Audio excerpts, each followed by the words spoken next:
Amigos y hermanos, que el Señor incline su mirada hacia nosotros y abriendo las ventanas celestiales, derrame lluvias de bendiciones sobre nosotros. De nuestra parte, reciban la cordial gratitud por su fidelidad en compartir con nosotros estos breves minutos de saludable alimento para el alma, rica nutrición para la mente y fresco refrigerio para el espíritu. Y ahora, palabras de sabiduría. Hechos 8, 14, 15. Cuando los apóstoles que estaban en Jerusalén oyeron que Samaria había recibido la palabra de Dios, enviaron allá a Pedro y a Juan, los cuales, habiendo venido, oraron por ellos para que recibiesen el Espíritu Santo. En la continuidad de nuestro edificante recorrido por el capítulo 8 del libro de los Hechos del Espíritu Santo, ayer avanzamos hasta el verso 13. En estos versos, siendo conducidos por los sabios y nutritivos comentarios de Matthew Henry, traducidos y adaptados al castellano por don Francisco Lacueva, vimos que con el martirio de Esteban arrecia la persecución a la iglesia, lo que la lleva a cumplir la instrucción que le deja el Señor antes de ascender a la diestra del Padre. Pero recibiréis poder cuando haya venido sobre vosotros el Espíritu Santo, y me seréis testigos en Jerusalén, en toda Judea, en Samaria y hasta lo último de la tierra.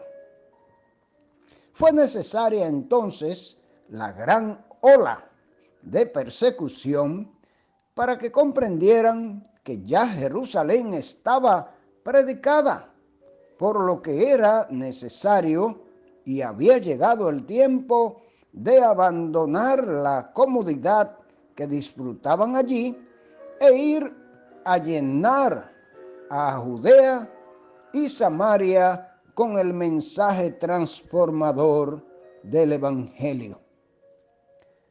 También hemos visto que para el cumplimiento de esta gran misión en Samaria, el Espíritu Santo aparta a Felipe, el diácono del servicio de las mesas, para darle el gran honor de convertirlo en ganador de almas.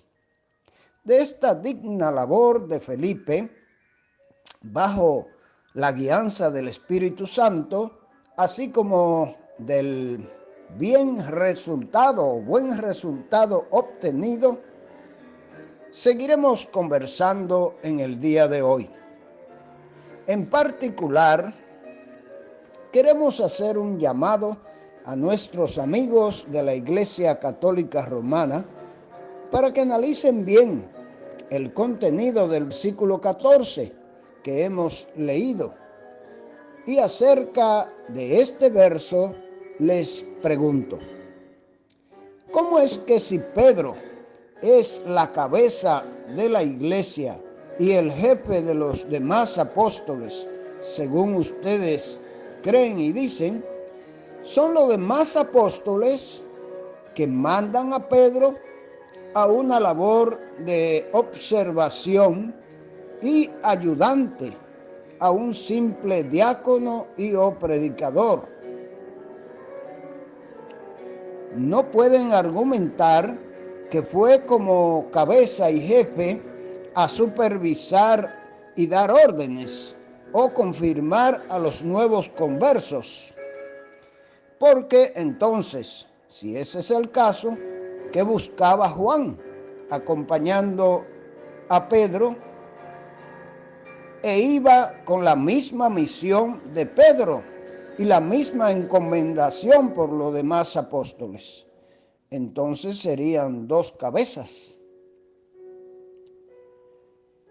Lo que enseña la palabra allí es que ellos fueron a sumarse a Felipe en la misión y a ejercer una de las funciones que no podía ejercer Felipe porque no era apóstol. Pedro, Jacobo y Juan eran los principales líderes de la iglesia en Jerusalén. Y si vamos a buscar un superior en su labor pastoral, esta responsabilidad cayó sobre Jacobo, no sobre Pedro, ni tampoco sobre Juan, que eran apóstoles, pero quien fue líder en la labor pastoral fue Jacobo. Pedro fue un superior entre iguales por los dones que le sumó el Espíritu Santo a sus dotes naturales, pero de ahí a darle funciones y connotaciones que ni Dios se las otorgó, ni el propio Pedro las insinuó en sus cartas apostólicas, ni las aceptó, ni las Sagradas Escrituras tampoco registran tal consignaciones.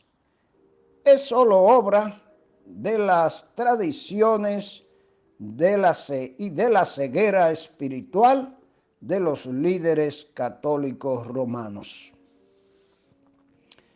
Ahora, mis amados amigos y hermanos, les invitamos a prestar atención a los comentarios de Matthew Henry, hoy con el tema El crecimiento trajo expansión y crecimiento parte 3.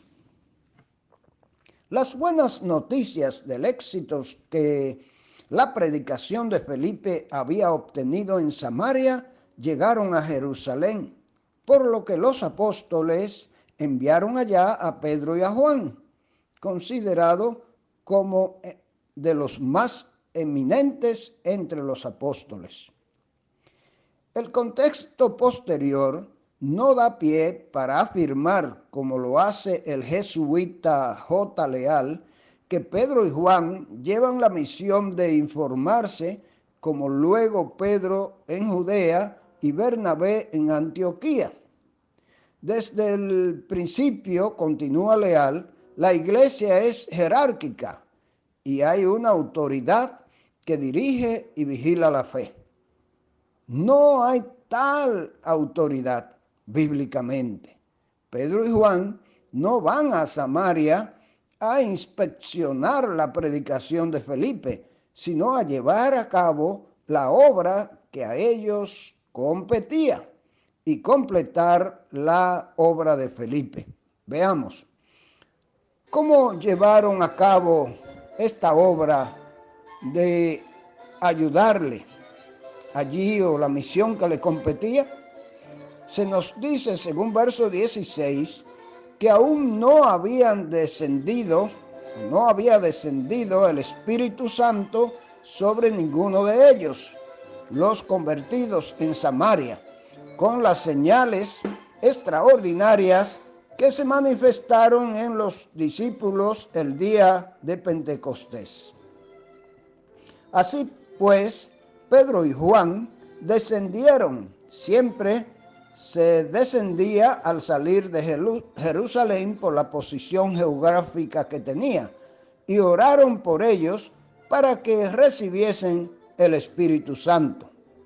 Entonces le imponían las manos y recibían el Espíritu Santo.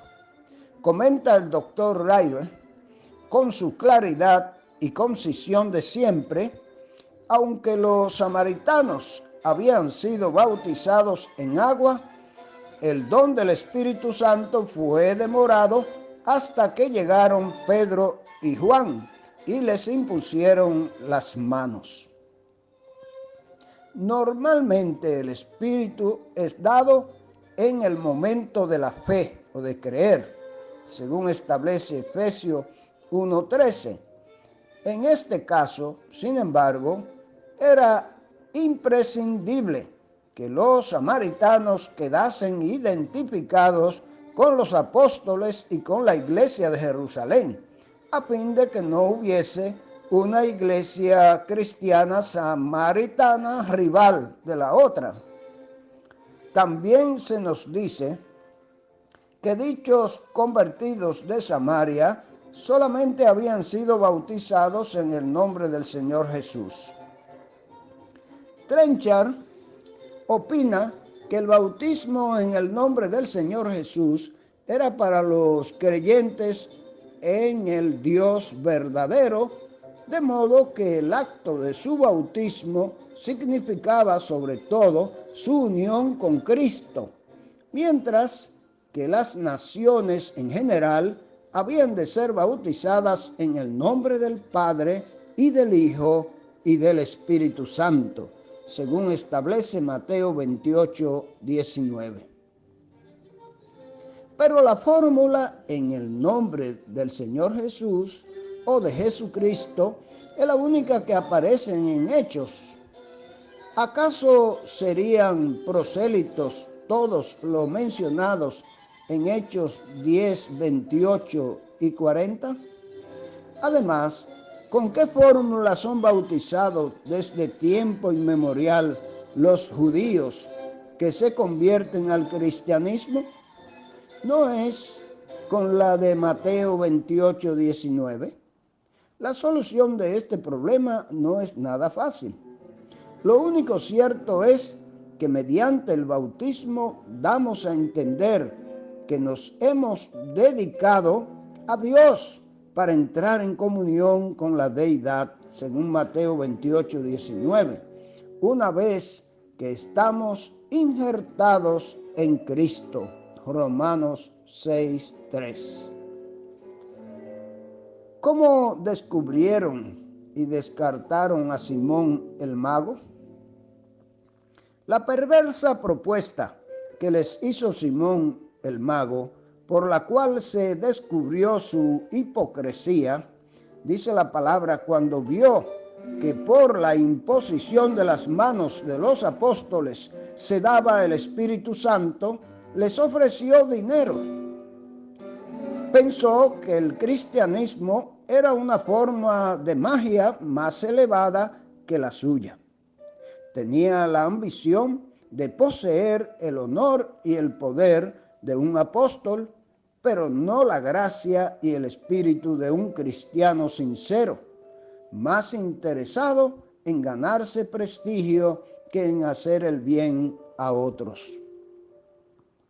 Era una terrible afrenta a los apóstoles al atribuirles espíritu mercenario, pues pensaba que le venderían el Espíritu Santo por dinero.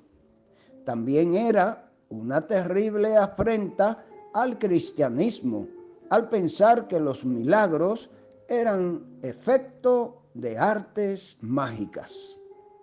Mostró que lo que le interesaba era la ganancia de la magia y que tenía de sí tan alto concepto que no se contentaba con menos que poseer el poder que solo los apóstoles, no Felipe, poseían. Importante, mis amados amigos, que conozcamos según las palabras de Dios que todo lo que es magia, ocultismo, todo lo que tiene que ver con hechicería, brujería, satanismo directamente, no es más que obras del diablo, aunque la mayoría de estos practicantes dicen que lo hacen en el nombre de Dios. Mucho cuidado con esto. Que el Señor les bendiga y les dé entendimiento para ver la diferencia.